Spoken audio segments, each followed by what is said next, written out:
Hello student. आज हम दो क्वेश्चन आपके सामने लेके आए हैं। दोनों ही क्वेश्चन जी मेंस में पूछा गया है, एक 2021 में और एक 2022 में। ठीक है, और ये दोनों क्वेश्चन आपका कॉम्प्लेक्स एनालिसिस से ही रिलेटेड है। चलिए हम देर ना करिए क्वेश्चन स्टार्ट करते हैं। पहला क्वेश्चन आपके सामने ये कहा गया है कि एक सेट है जिसमें जेड कॉम्प्लेक्स नंबर है और एक कंडीशन आपके पास गिवन है जेड माइनस आई अपॉन जेड प्लस टू आई, जो कि बिलोंग करता है रियल नंबर पे।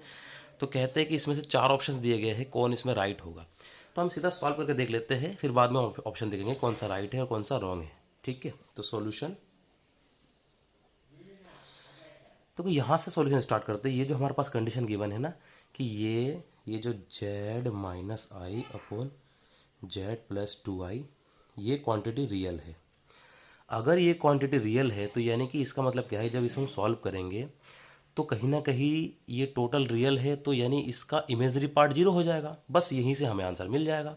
मैं रिपीट करता हूँ कि अगर ये क्वांटिटी रियल है तो जब इसको हम सॉल्व करेंगे तो अगर ये रियल है तो कहीं ना कहीं ये इसका जो इमेजरी पार्ट होगा वो जीरो हो जाएगा। तो फटाफट सॉल्व कर लेते हैं। देखो, जेड की वैल्यू रख देंगे। आपको पता है जेड की वैल्यू होती है x plus i y minus I upon x plus i Y और प्लस के टू आई।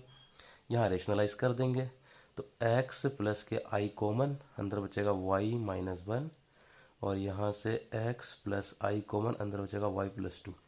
इसका रेशनलाइज करके फटाफट यहाँ से हम रियल और इमेजरी सेपरेट कर देंगे। तो देखो क्या आएगा आपके पास, x plus i y minus one upon x plus i y plus two. Rationalise कर देंगे इसके कॉन्जुगेट से, x minus i y plus two से और x minus i y plus two से। ओके, तो फटाफट जब रेशनलाइज करेंगे, और ध्यान रखना हमें बस ये दिखाना कि ये रियल है, तो यानी जो इसका जो इमेजरी पार्ट होगा मैं डायरेक्ट उसको जीरो रख देता हूँ, क्योंकि हमें तो ये कंडीशन गिवन है हमारे पास कि ये ओनली रियल है।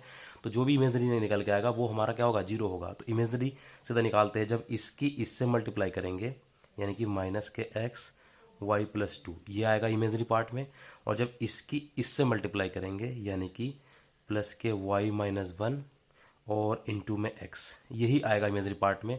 और डिनोमिनेटर में जो भी होगा वो सब कहाँ चला जाएगा, हमारा जीरो में। ठीक है, तो यहाँ सॉल्व कर लेते हैं। देखो क्या निकल के आती है वैल्यू यहाँ से। दिस इम्प्लाइज एक्स के जब इससे मल्टीप्लाई कर देंगे तो माइनस के एक्स वाई प्लस के, प्लस नहीं सॉरी ये भी माइनस हो जाएगा, माइनस के टू एक्स, और जब यहाँ करेंगे तो प्लस के एक्स वाई और माइनस का x बराबर जीरो। देखो ये एक्स वाई से एक्स वाई कैंसिल आउट हुआ, तो टू एक्स और x, तो ये हो गया आपके पास माइनस थ्री एक्स, तो यानी कि थ्री एक्स बराबर जीरो, यानी आपके पास आ गया x बराबर जीरो। तो x बराबर जीरो यानी कि ये देखा जाए, अगर हम ऑप्शन में देखेंगे, ये बोला गया है कि s हैज़ टू एलिमेंट ना, इसके पास कोई एलिमेंट नहीं है। ये तो सिंपल दिख रहा है आपको, ये इक्वेशन ऑफ लाइन है, इक्वेशन ऑफ स्ट्रेट लाइन। तो यानी कि जो हमारे पास ऑप्शन डी है, s is a straight line, ये हमारा करेक्ट हो गया। ओके, चलिए तो फिर ठीक है, नेक्स्ट क्वेश्चन देखते हैं, पूरा क्लियर होगा वो क्वेश्चन। देखो, इसमें कहा गया कि इफ़ एक कंडीशन आपके पास ये है कि one plus I upon one minus I की पावर एम बाई टू और बराबर है one plus I upon one I minus one की power N by three equal to one. बोला गया कि एम और एन दोनों नेचुरल नंबर है। तो ये बोला गया कि then the greatest common divisor of the least value of M N and. और ये क्वेश्चन जी मेंस 2020 में पूछा गया है। बहुत ही सिंपल क्वेश्चन है, देखा जाए तो एक मिनट से पहले ये क्वेश्चन हो जाएगा। इसमें ऊपर आपके पास कंडीशन गिवन है और बोला गया है कि m और n दोनों नेचुरल नंबर है। तो आपको क्या फाइंड करना है कि ये जो m और n है इसमें ग्रेटेस्ट कॉमन डिवाइजर वही है, यानी कि हमें HCF फाइंड करना है m और n में। ठीक है, अब ये क्वेश्चन देखो हम ट्रिकी वेब से करेंगे। आपको एक फॉर्मूला याद रखना है, बहुत सिंपल फॉर्मूला है।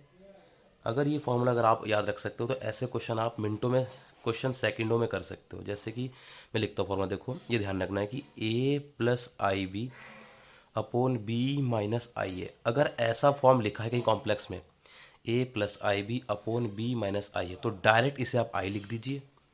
और a minus i b upon b plus i a, अगर ऐसा लिखा है तो डायरेक्ट इसे माइनस आई लिख दीजिए। क्लियर, बहुत सिंपल है।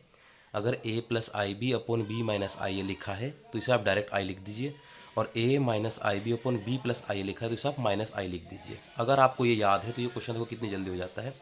ये आपके पास गिवन है, अगर आप ध्यान से देखोगे यहाँ पे ये बिल्कुल इसी फॉर्म में लिखा है। देखो a का मान भी वन, b का मान भी वन, तो बिल्कुल वही लिखा है a plus i b upon b minus i a. तो इसे तो मैं लिख दूंगा डायरेक्ट ये i पावर में m/2, और यहाँ से माइनस कॉमन ले लेंगे, तो जैसे ही माइनस कॉमन ले लेंगे तो ये बचेगा 1 + i अपॉन 1 - i, और पावर में है n/3 और इक्वल टू 1 क्योंकि माइनस कॉमन लेने से देखो ये आपका इस फॉर्म में आ गया, नहीं सॉरी ये भी उसी फॉर्म में आ गया, देखो a + b upon b - i, okay बिल्कुल देखो इसी फॉर्म में आ गया, a के प्लेस पे 1, b के प्लेस पे 1, b के प्लेस पे 1, a के प्लेस पे 1, तो इससे भी मैं क्या लिख सकता हूँ, इसे भी लिख सकता हूँ मैं i,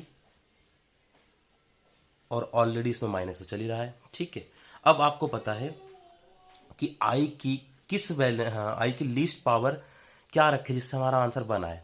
आपको पता है कि जब हम i की वैल्यू लीस्ट पावर 4 रखते हैं तब जाके हमारा आंसर क्या आता है 1, यानी कि ये वैल्यू 1 के इक्वल कब होगा, जब ये जो पावर आपके पास है m/2 ये 4 के इक्वल होगा, और जैसे ये 4 के इक्वल हुआ तो यहाँ से m की वैल्यू कितनी आ गई 8।